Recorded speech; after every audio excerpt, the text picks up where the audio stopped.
What happened to this couple is unforgivable. They were in love and looking forward to a future together. However, when he introduced his bride to his family, they laughed at her and tried to break up their relationship. But then they learned of her hidden identity. Now she is the one who is laughing.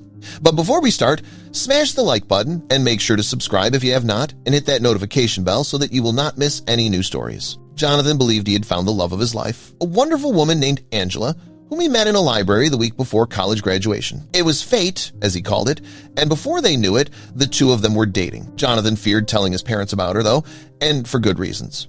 His family was always judgmental about every part of his life. They disapproved of his high school friends, and the few girlfriends he brought home were always shunned away instantly. Jonathan did not want this for Angela and kept her away from his family for as long as he could.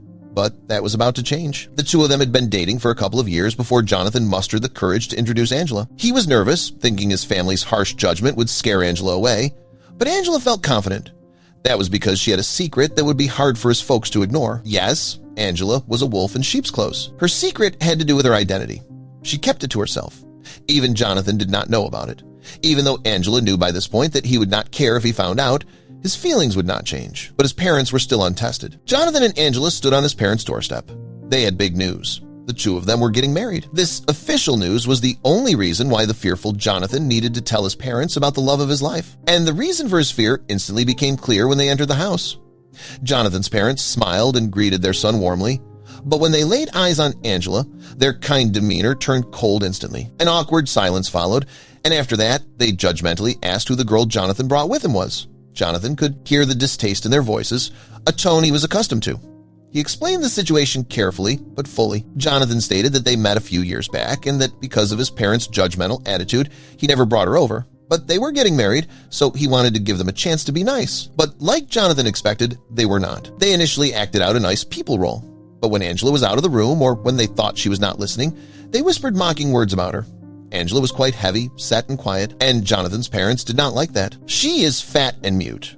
That is not right for our baby boy," Jonathan's mother mumbled.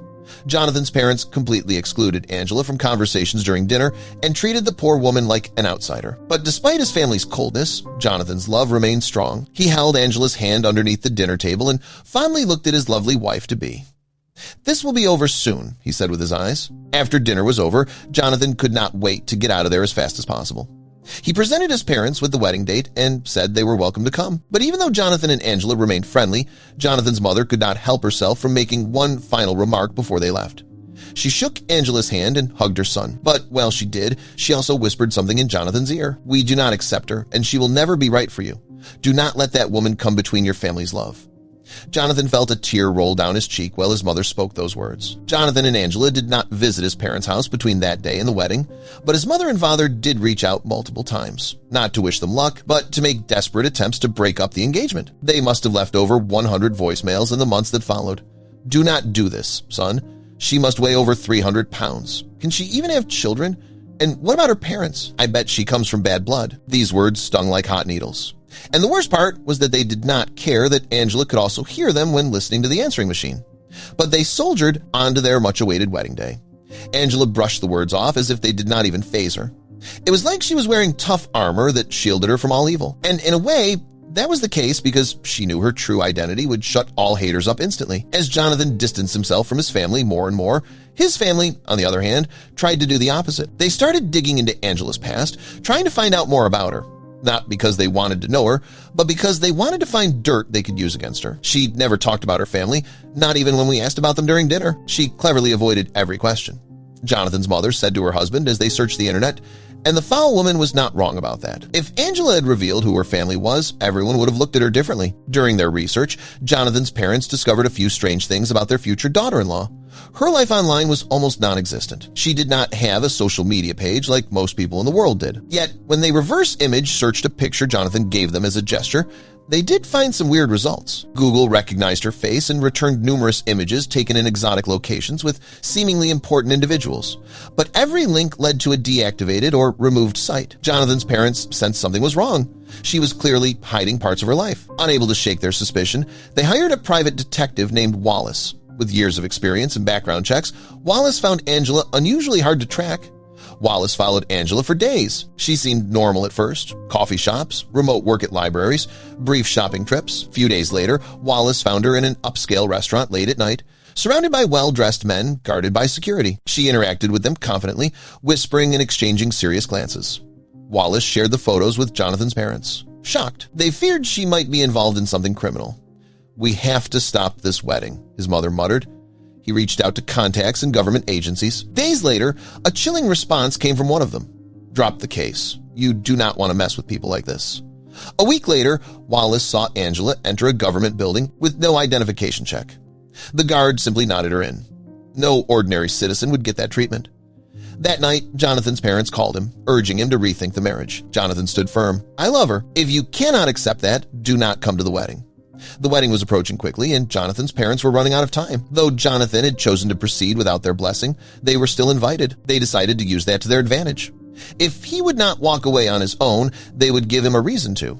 Morning came quickly. The venue was buzzing with excitement. Everyone was smiling, including Jonathan's parents, though for very different reasons.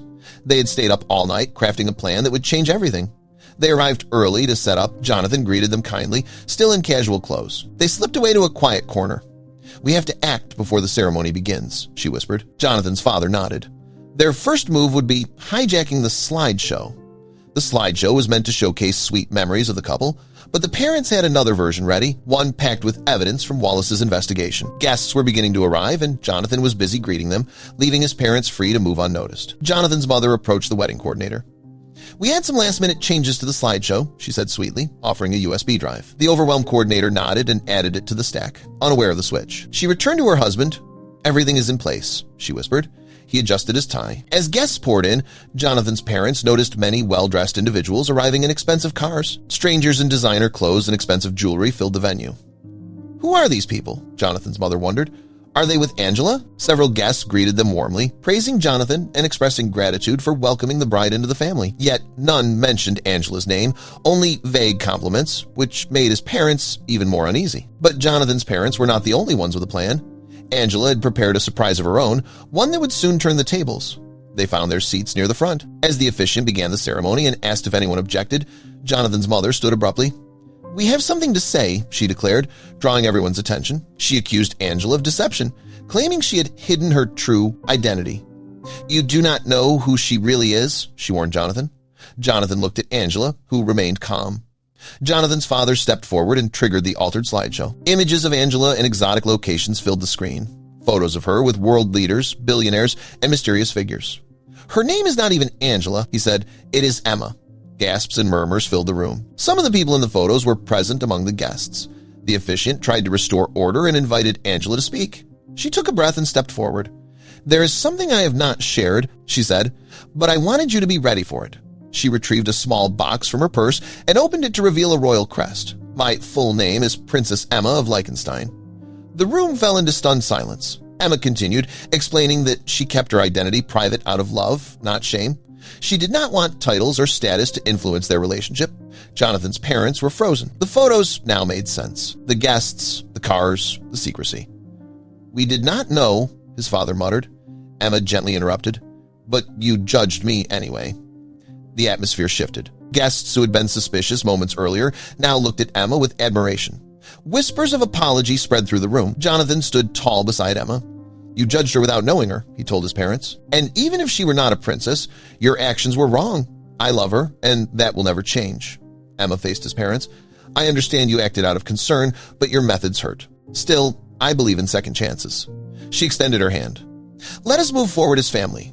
Jonathan's mother broke down, her tears genuine this time. "We are so sorry," she whispered, taking Emma's hand. "We should have trusted Jonathan's judgment." Jonathan's father nodded. "We let our fears control us. Can you forgive us?" Emma smiled warmly. "I forgive you," she said, embracing Jonathan's mother. The room filled with applause, a small but powerful gesture of healing.